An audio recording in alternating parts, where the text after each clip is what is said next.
For anyone out there who wants to get me a present this Christmas, I would recommend finding me a book on how to win a football match, because for some odd reason, I can't seem to win one. It's weird as well, because I've picked one of the best teams in the Bundesliga, and I'm making them look like amateurs. Yeah, I also planned that I was going to have 15 episodes of this at least. I think we're going to make it to episode 6. In the last live com, we had a 6-goal thriller against Borussia Dortmund in the Borussian derby, and we were 2-0 up after 5 minutes, 3-2 down after 80 minutes, and then equalised with 87 minutes on the clock. Quite possibly the most outrageous live com episode we are going to have to date. But anyway, let's recap what's happened between the Dortmund game and the team that we're going to be playing in our live com match today. So for the first time since the first day of the season, we actually managed to win a game in the Bundesliga. It was pretty much 24 minutes of us taking a 2-0 lead and then just seeing it out from there. And I was actually looking forward to our Champions League tie away at Lyon in midweek, because I thought we finally got our first win under our belt in a few months. Let's go into the Champions League and actually beat Lyon away from home. So my team went out there and lost 4-0.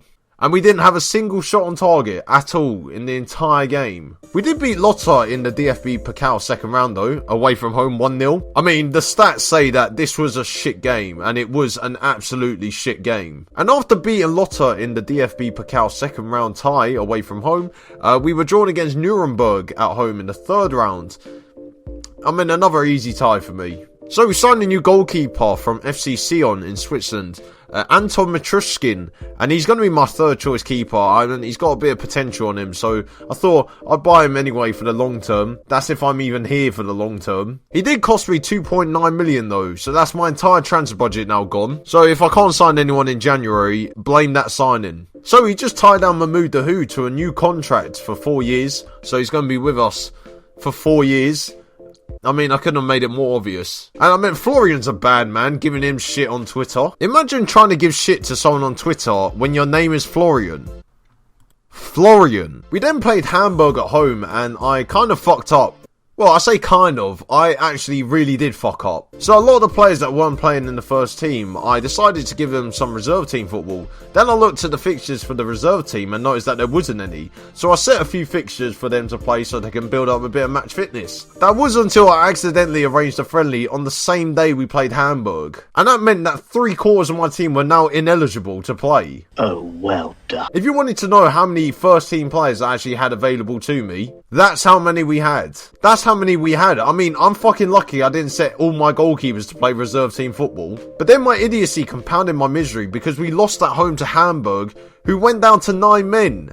9 men, and we still couldn't score past them. But here we go, Rasenballspor Leipzig at home, and it's a team that's just been newly promoted, but they have a lot of money and they have a lot of good players. So I should be a bit wary here. They've made us like clear favourites to win this game. Have they seen our run of form lately? The team that we'll play will be playing in a 4-2-3-1 formation once again. So Jan Sommer makes his first start in the Bundesliga under me after coming back from injury. Oscar Wendt will play on the left side of the 4-man defence with Danilo on the right, and Elvedi will play alongside Christensen, and I've got that name wrong in the last 3 episodes. The names are right in front of me and I still pronounce them wrong. Mahmoud Dahoud and Christoph Kramer will be playing in the centre midfield. Fabian Johnson plays on the left side of the attacking 3 midfielders, and Andre Hahn is on the right, and Lars Stindl will be playing in behind Danny Ings up front. So Jan Sommer is the player that I've picked out as my key man this game, because we're struggling a lot and he needs to keep out the goals.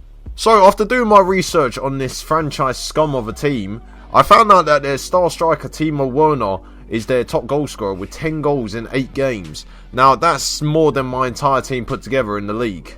Their midfield maestro Marcel Sabitzer has got 2 assists and 2 goals in 7 appearances.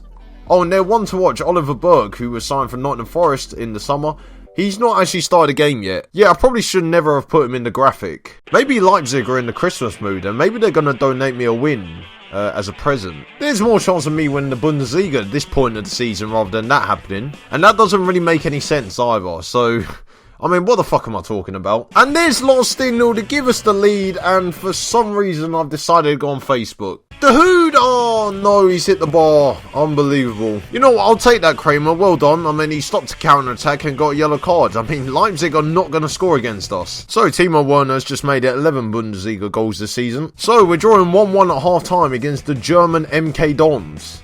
Could this get any worse? Yeah, I really do underestimate myself sometimes. I am quite literally being fucked by a franchise. I have never once drunk Red Bull in my life. Well, except the times when I'm in the club and I mix it with vodka. I mean, that's sort of nice, but I mean, that's not the point that I'm making. I've got to that point of the save where I'm just hopelessly throwing on substitutes, hoping that they do something. Yeah, they did nothing. At all. I hope someone in the comments knows what's German for I'm getting my P45 in the morning. Yeah, I just got a news article saying that the pressure's rising on me already. I mean, state the fucking obvious. Oh, the weather outside is frightful, but the fire is so delightful. And since we've no place to go, let it snow, let it snow, let it snow.